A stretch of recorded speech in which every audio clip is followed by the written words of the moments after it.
Assalamualaikum warahmatullahi wabarakatuh. Terima kasih kalian sudah mampir ke channel Penabur Misteri. Semoga kalian selalu diberi kesehatan, kelancaran rezeki, dan dijauhkan dari hal-hal yang tak kasat mata.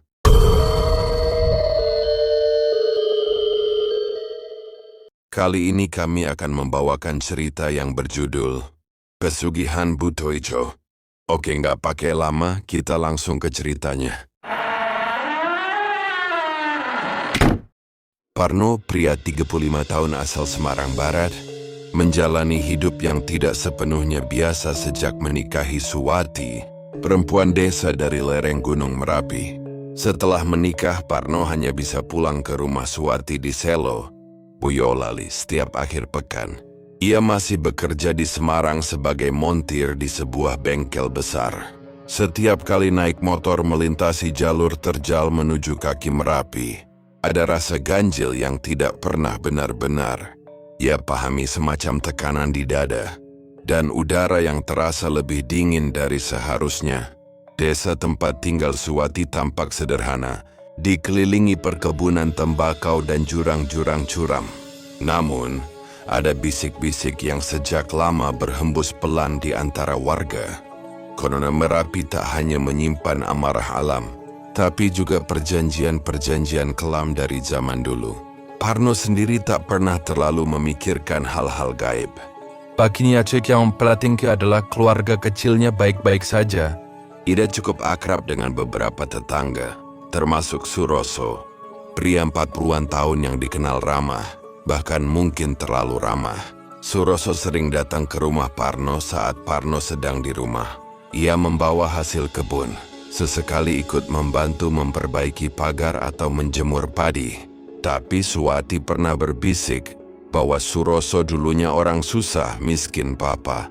Dalam waktu 2 tahun hidupnya berubah drastis. Rumahnya sekarang berlantai keramik, punya mobil bak, dan sawahnya meluas tiba-tiba. Warga desa membicarakan bahwa Suroso menjalani lelakon pesugihan di puncak Merapi, tepatnya di sebuah petilasan kuno bernama Pasanggerahan Buto. Mertua Parno, Pak Sumaji, yang sudah berusia 55 tahun, belakangan mulai sering sakit. Awalnya hanya batuk dan pegal-pegal biasa, tapi tiba-tiba tubuhnya lemas total dan susah bangun dari tempat tidur. Yang aneh, Suroso justru makin sering datang, membawa buah tangan dan ikut menunggui di malam hari. Ia bahkan sempat memberi amplop tebal berisi uang kepada Suwati, katanya buat beli obat yang manjur. Parno sendiri belum berpikir macam-macam. Ia justru merasa beruntung mertua diperhatikan orang baik seperti Suroso. Tapi beberapa tetangga mulai membicarakan keanehan. Mereka ingat, 2 orang yang sakit keras dan diberi amplop oleh Suroso tahun lalu, tak lama kemudian meninggal dunia dengan cara yang serupa. Lemas tiba-tiba, dan meregang nyawa dalam tidur. Cerita lama tentang pesugihan Buto Ijo pun mulai kembali bergaung. Mitos itu menyebutkan Buto Ijo makhluk besar bertaring, bermata merah darah, menuntut tumbal nyawa. Saat pertama perjanjian dibuat, tumbal pertama harus diberikan dalam 7 hari. Setelah itu setiap tahun, 1 nyawa harus dikorbankan agar kekayaan terus mengalir. Tumbalnya bisa siapa saja, tapi harus dalam kondisi sakit agar tak dicurigai. Caranya berikan amplop berisi uang dan biarkan si Buto menjemput jiwanya. Dan sekarang, bisik-bisik itu mulai mengarah ke Suroso yang semakin rajin berada di dekat Pak Sumaji. Hari kematian Pak Sumaji datang tanpa pertanda yang jelas. Pagi itu Parno baru saja tiba dari Semarang dan mendapati rumah penuh orang. Suwati menangis di dapur, sementara di ruang depan tubuh Sumaji telah terbujur kaku ditutupi kain batik. Menurut cerita Suwati, semalam Suroso sempat datang, membawakan bubur dan kembali duduk menunggui hingga larut. Sekitar pukul 3 dini hari, Suroso pamit pulang. 1 jam setelahnya, Sumaji tak lagi bernapas. Yang mengganjal adalah amplop coklat yang ditemukan di bawah bantal Sumaji. Parno membukanya. Isinya uang pecahan 100.000, total 2 juta rupiah. Saat ditanya, Suwati mengaku Suroso yang memberi. Katanya untuk tambahan biaya berobat. Warga yang datang melayat saling pandang. Tak satu pun berani mengucap keras-keras apa yang mereka pikirkan. Tapi bisik-bisik itu makin ramai usai pemakaman. Parno masih belum curiga. Ia justru makin menghargai perhatian Suroso. Namun seorang tetua desa, Mbah Ribut, lansia yang dipercaya sebagai penjaga adat dan saksi hidup sejarah kampung itu, mendatangi Parno malam harinya. "Awas kamu, Le, jangan terlalu dekat dengan Suroso. Lelaki itu sudah memberi makan harta kepada yang tak kelihatan," ucapnya pelan. Parno tak paham maksudnya, tapi tak berani membantah. Malam itu suara angin di luar terdengar aneh. Seolah ada derap langkah besar yang melintasi halaman rumah. Sebulan berlalu, kehidupan kembali normal. Parno kembali menjalani rutinitas kerja di Semarang. Pulang setiap Sabtu, kembali Senin pagi. Tapi sesuatu berubah dalam sikap Suwati. Ia menjadi lebih pendiam, sering termenung saat memasak, dan kadang mengigau dalam tidur.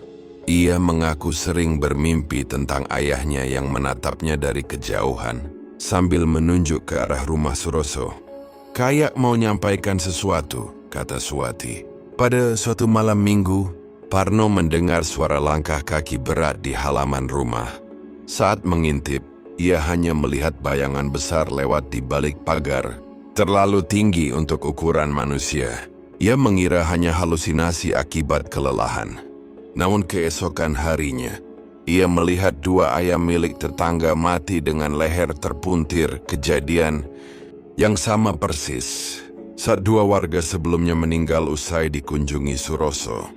Meskipun belum ada bukti nyata, kegelisahan mulai tumbuh dalam hati Parno.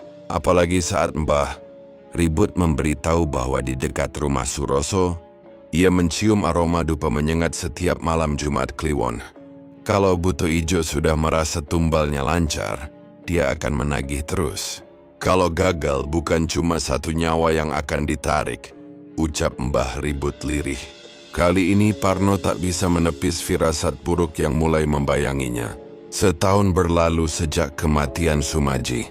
Di desa Selo, kabar tentang pesugihan Buto Ijo yang melibatkan Suroso makin santer dibicarakan. Namun semua tetap dalam bisik-bisik. Tak ada yang berani menuduh secara langsung. Parno sendiri mulai merasa ada sesuatu yang tidak beres, tapi masih berusaha bersikap netral.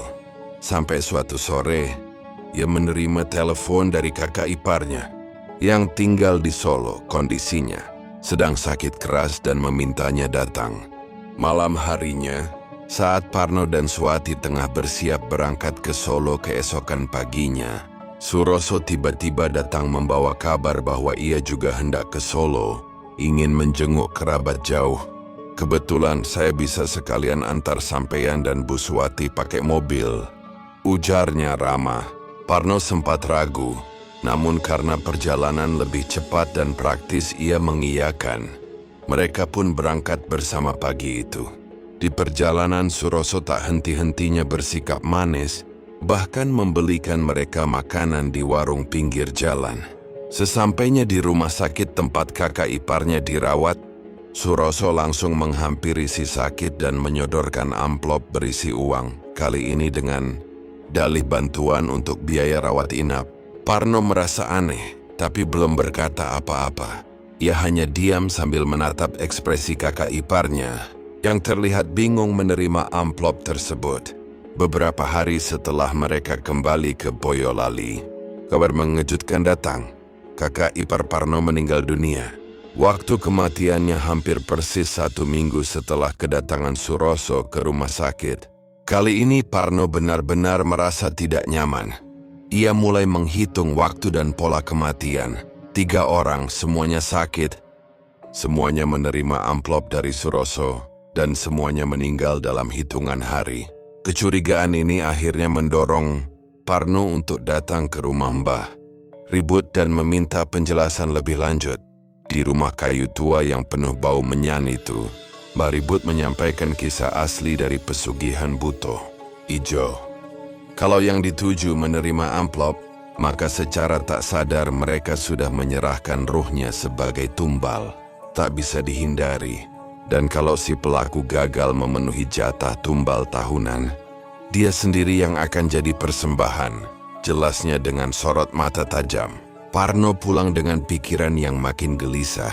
Ia mulai sadar bahwa keluarganya bisa jadi target berikutnya. Apalagi, waktu menunjukkan hampir 1 tahun sejak tumbal terakhir.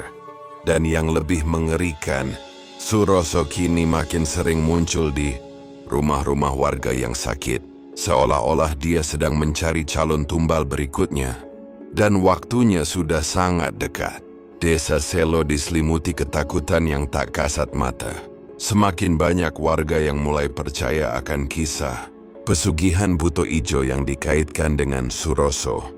Namun tak seorang pun berani menantangnya secara terang-terangan. Orang-orang memilih menjauh secara halus, menghindari percakapan panjang dengannya, dan diam-diam mengawasi setiap gerak-geriknya. Terutama di malam Jumat Kliwon, ketika aroma dupa mulai menyeruak dari rumah Suroso, dan suara aneh, seperti dengusan makhluk besar, terdengar samar dari belakang rumahnya. Parno yang kini penuh curiga, mulai melakukan pengamatan sendiri. Ia sengaja menginap lebih lama, melewati malam Jumat Kliwon di rumah. Dini harian, ia mengendap menuju kebun belakang yang berbatasan langsung dengan pekarangan rumah Suroso. Dari balik semak, ia melihat cahaya redup dari kamar belakang. Rumah itu seperti cahaya lilin atau dupa. Sesosok bayangan besar tampak berdiri di jendela. Terlalu besar untuk ukuran manusia. Bahkan lebih tinggi dari pintu rumah. Rasa dingin menjalar ke tulang punggung Parno. Ia nyaris menjatuhkan tubuh saat seekor burung hantu melintas pelan di atas kepalanya. Tapi ia tetap diam, menahan napas. Lalu terdengar suara berat, seperti gumaman dalam bahasa yang tidak dimengerti, dan suara geraman, atau napas dari sesuatu yang tak berasal dari dunia manusia. Parno segera mundur perlahan, kembali ke rumahnya dalam diam. Dan malam itu ia tak bisa tidur hingga fajar menyingsing. Keesokan paginya, warga dikejutkan dengan kabar bahwa salah satu tetangga mereka, Pak Bardi, seorang duda tua yang tinggal sendirian, jatuh sakit secara mendadak. Tubuhnya lemas total dan tak sadarkan diri sejak malam sebelumnya. Anehnya, beberapa orang mengaku melihat Suroso keluar dari rumah Pak Bardi malam itu, padahal tak ada yang memintanya datang. Seolah-olah Suroso tahu siapa yang akan sakit dan datang lebih dulu dari kabar. Parno segera mendatangi rumah Pak Bardi dan bertemu dengan keponakan lelaki tua itu yang datang dari Klaten. Ia memperingatkan agar mereka tidak menerima apapun dari Suroso, apalagi amplop. Kalau dia datang bawa apa-apa tolak. Jangan diterima, jangan dibuka, katanya serius. Keponakan itu awalnya menganggapnya berlebihan, tapi melihat tatapan Parno yang penuh kecemasan, ia berjanji akan berhati-hati. Dan benar saja, malamnya Suroso datang membawa bungkusan dan menawarkan sejumlah uang. Namun kali ini keluarga Pak Bardi menolak mentah-mentah. Suroso langsung berubah wajah, ramahnya sirna. Dengan nada tinggi, ia menyebut keluarga Pak Bardi tidak tahu balas budi dan sok suci. Ia pergi sambil membanting pintu dan memaki-maki. Parno yang menyaksikan semua dari kejauhan tahu, inilah saatnya. Sesuatu akan terjadi. Dan mungkin bukan pada korban yang biasanya. Sejak penolakan amplop oleh keluarga Pak Bardi, suasana desa menjadi semakin tegang. Suroso jarang terlihat keluar rumah. Dan ketika ia muncul, raut wajahnya tampak muram. Bahkan sesekali seperti orang kebingungan. Tak seperti biasanya yang selalu rapi dan necis. Kali ini ia tampak kusut. Matanya merah dan tubuhnya gemetar seperti orang demam. Warga berbisik mungkin waktunya sudah dekat. Waktu ketika Buto Ijo menagih tumbal tahunan. Parno kini yakin sepenuhnya bahwa yang dihadapi bukan sekadar cerita rakyat. Ia ingat betul peringatan Mbah Ribut. Kalau tumbal tidak diberikan tepat waktu, si pelaku akan diambil, dan itu bukan mati biasa. Suwati pun kini mulai sering menangis dalam diam, merasa keluarganya terus dibayang-bayangi kutukan yang tidak mereka undang. Bahkan anak kecil pun kini takut melewati rumah Suroso. Apalagi ketika malam tiba dan angin dari arah Gunung Merapi mulai terasa aneh, dingin, seperti membekukan tulang. Malam Jumat Kliwon kembali datang. Kali ini suasana desa terasa jauh lebih mencekam dari biasanya. Dupa yang terbakar dari rumah Suroso makin kuat tercium hingga radius beberapa rumah. Namun tak satu pun warga berani mendekat. Tiba-tiba terdengar jeritan dari arah rumah itu. Jeritan parau dan dalam. Bukan seperti suara manusia, seolah datang dari tenggorokan raksasa yang kelaparan. Jeritan itu membuat ayam-ayam berkokok di tengah malam, dan anjing-anjing melolong berurutan. Keesokan paginya warga mendapati rumah Suroso terkunci dari dalam. Tak ada suara, tak ada tanda kehidupan. Beberapa pemuda memberanikan diri mendobrak pintu, dan yang mereka temukan di dalam adalah pemandangan mengerikan. Suroso tergantung di palang lampu ruang tengah, tubuhnya kaku dengan mata melotot. Tapi yang paling mengerikan adalah ekspresi. Wajahnya seperti orang yang melihat sesuatu yang luar biasa menyeramkan sebelum mati. Jenazah Suroso diturunkan dan dibawa ke musala untuk dimandikan. Namun keanehan terus berlanjut. Air yang digunakan untuk memandikan tubuhnya mendadak berubah keruh dan berbau amis. Beberapa warga yang memandikannya merasa sesak napas dan mual. Bahkan kulit tangan salah satu tetua kampung yang membantu proses tersebut tiba-tiba melepuh seperti terbakar. Akhirnya proses pemandian dilakukan secepat mungkin agar segera dikuburkan. Saat membersihkan kamar belakang rumah Suroso, Waka menemukan sebuah altar kecil tersembunyi di balik lemari. Di dalamnya terdapat patung buto ijo berukuran sedang, dengan mata merah menyala dari pantulan dupa yang masih mengepul. Di depannya, sesajen lengkap dengan darah ayam, kembang 7 rupa, dan selembar kertas bertuliskan aksara Jawa kuno. Tak ada yang berani menyentuhnya. Semua kini yakin Suroso bukan hanya pelaku pesugihan. Ia telah menjadi bagian dari perjanjian kelam yang akhirnya menuntut jiwanya sendiri. Kematian Suroso membuat gegar seluruh desa. Walau tak ada yang mengucap langsung, banyak yang diam-diam merasa lega. Namun suasana duka berubah. Jadi kecemasan saat cerita tentang altar buto ijo menyebar. Para tetua desa berkumpul dan sepakat untuk memanggil Kiai Mahfudz dari desa sebelah, yang dikenal paham soal ilmu gaib dan penanggulangan pesugihan. Ia datang ditemani 2 santrinya membawa kitab tua dan kendi berisi air doa. Setibanya di rumah Suroso, Kiai Mahfudz tak langsung masuk. Ia berdiri di depan pintu, membaca doa dan melempar garam ke setiap sudut. Rumah ini bukan lagi tempat manusia, ucapnya pelan. Setelah ritual pembersihan singkat, ia masuk dan melihat altar itu. Matanya menatap tajam ke patung buto ijo. Ini patung pemanggil. Perjanjian ini tidak berhenti dengan kematian pelakunya. Kalau tidak dimusnahkan dengan benar, bisa pindah ke orang lain, bahkan kepada yang tidak tahu apa-apa.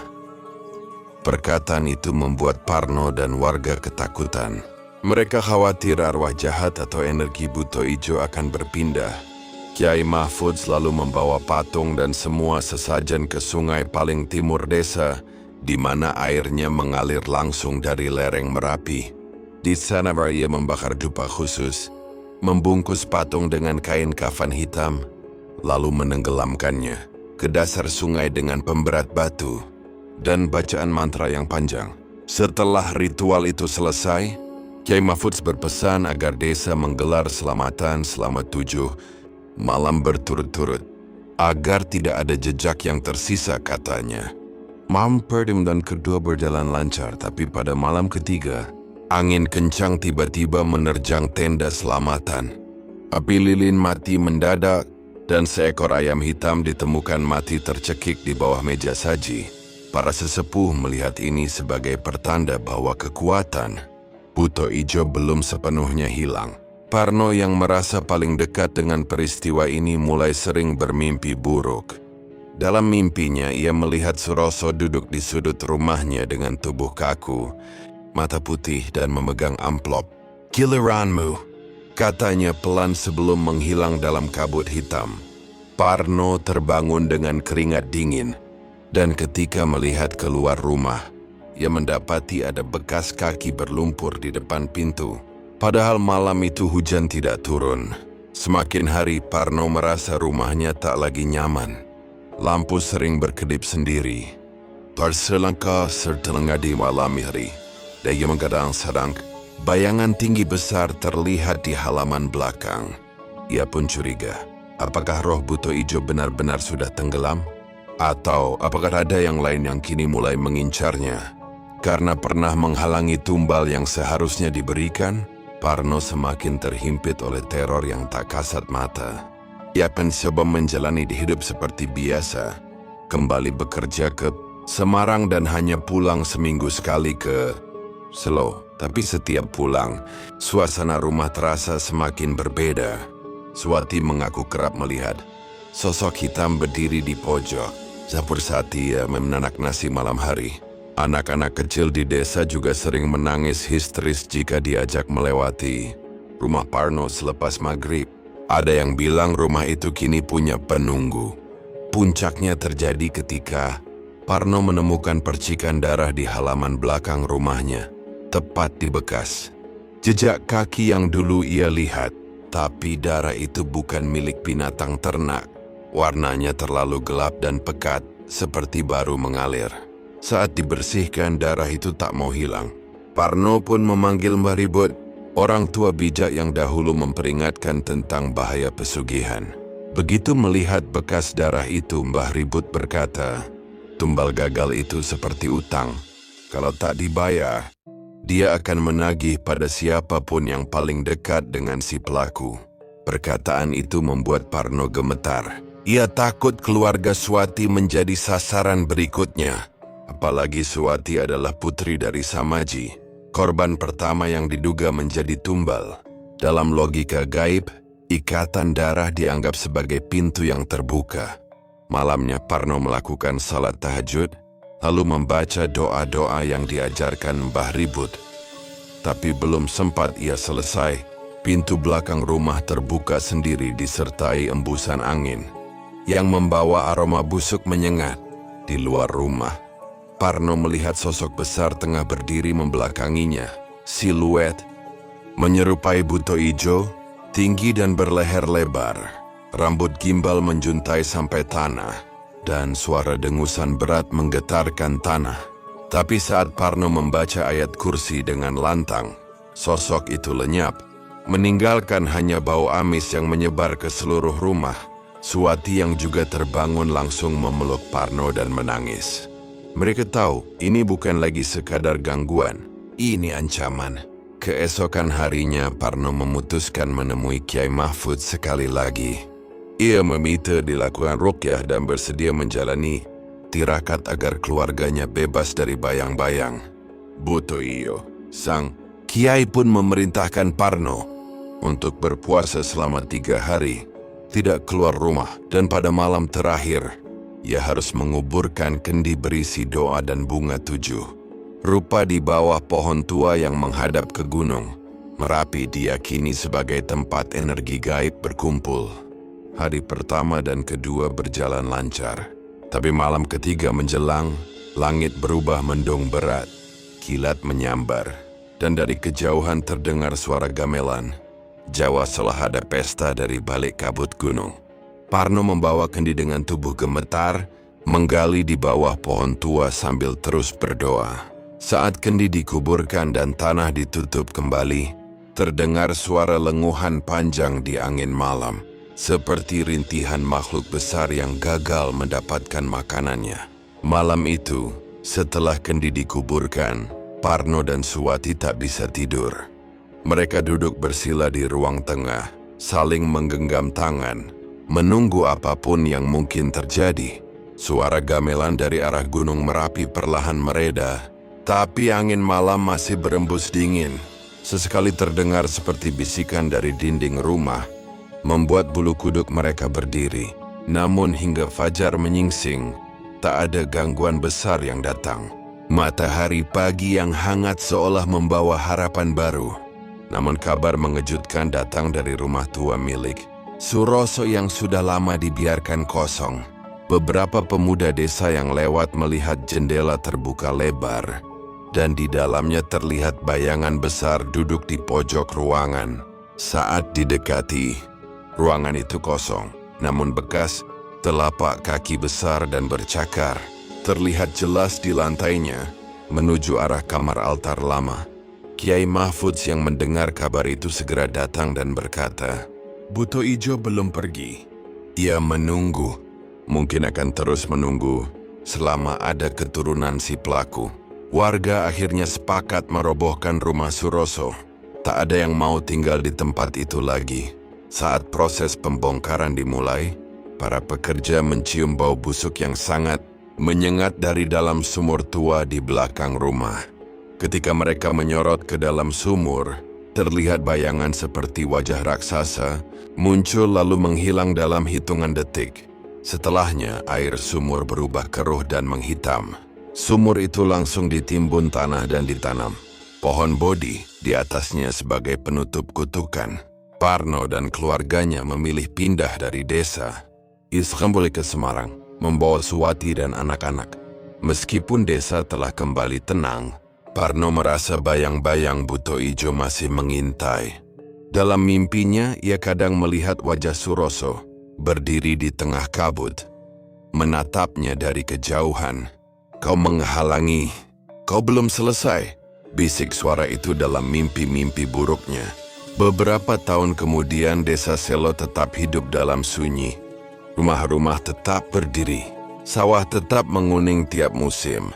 Namun tak ada yang berani lewat dekat bekas rumah Suroso selepas maghrib. Bahkan anak-anak dilarang bermain gamelan mainan di malam hari, takut mengundang perhatian dari yang pernah tinggal di desa mereka. Di balik segala upaya menutup kisah itu, warga tetap menyimpan cerita tentang seseorang yang mengganda sekalian lewat darah dan nyawa, dan tentang harga yang harus dibayar ketika perjanjian dengan kegelapan tak dipenuhi. Dan di balik kabut yang menyelimuti lereng Merapi, sesekali terdengar dengusan berat, seperti makhluk yang masih lapar, menunggu, selalu menunggu tumbal berikutnya. Tamat. Terima kasih telah menelusuri misteri bersama kami. Jika kalian suka cerita ini dan ingin kisahnya berlanjut, tulis komen di bawah. Kami akan berusaha membuat kisah lanjutannya. Jangan lupa like, subscribe, dan nyalakan loncengnya agar nggak ketinggalan cerita-cerita selanjutnya. Sampai jumpa di kisah berikutnya, hanya di Penabur Misteri. Wassalamualaikum warahmatullahi wabarakatuh.